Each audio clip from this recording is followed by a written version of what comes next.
So I first published in 2012, and I first went to a conference, the Indie Book Fest, in 2014, 2015, 2014. That was my first one. And after that, I felt so energized, and I had met so many great authors that I thought, what if, just to get our names out, we did an anthology.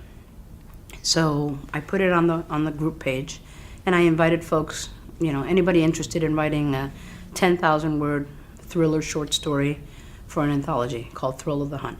I don't know why Thrill of the Hunt came up, but that was it, Thrill of the Hunt.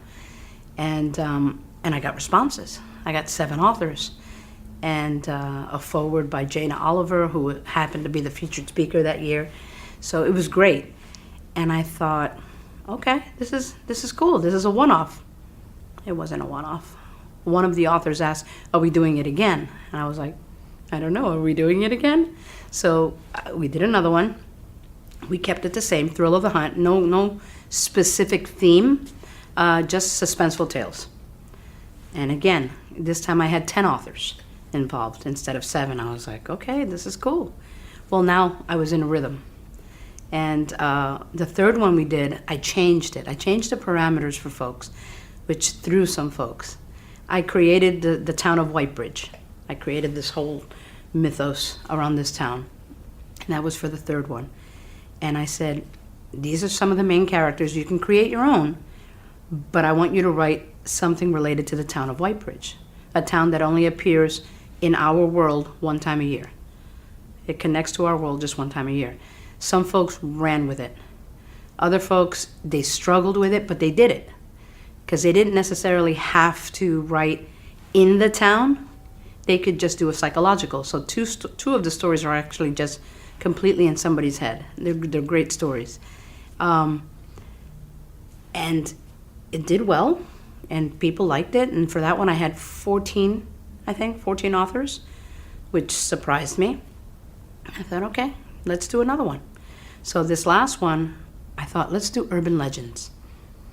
And I brought in a few bigger name authors. We had 21 authors in this last one. Smaller word count, a lot more stories. It was urban legends reimagined.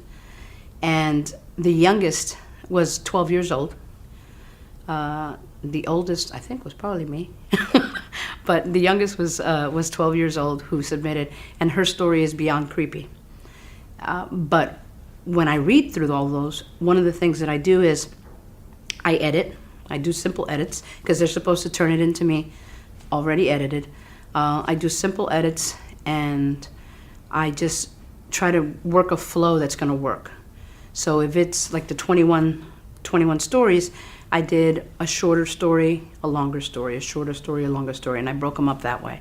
And because they were urban legends, I also made them vastly different, one after the other, so that it wasn't the same type of urban legend going one behind the other, which worked out great. I think that was our best reviewed one so far, and people love that one. Well, before that was even published, I already put out for Thrill of the Hunt 5. So that one's going to be buried alive. My issue now is I have a lot of folks who are interested and only a limited amount of spaces. So I actually have to revise how I edit. Now I have to edit for content and see if it's going to work for that one. So my role is changing in that one a little bit, and I'm kind of hesitant to do it, but at the same time, we're being professionals about it. We're doing this for a reason, and one of the best options for folks when they submit to an anthology is just getting your name out, getting your name connected to somebody else. So we have USA Times bestsellers, we have New York Times bestsellers, interspersed with folks who have never published anything. So if they're reading them, they're probably going to read yours. And that's one of the great benefits of doing an anthology. So if anyone's ever invited to do an anthology, do it.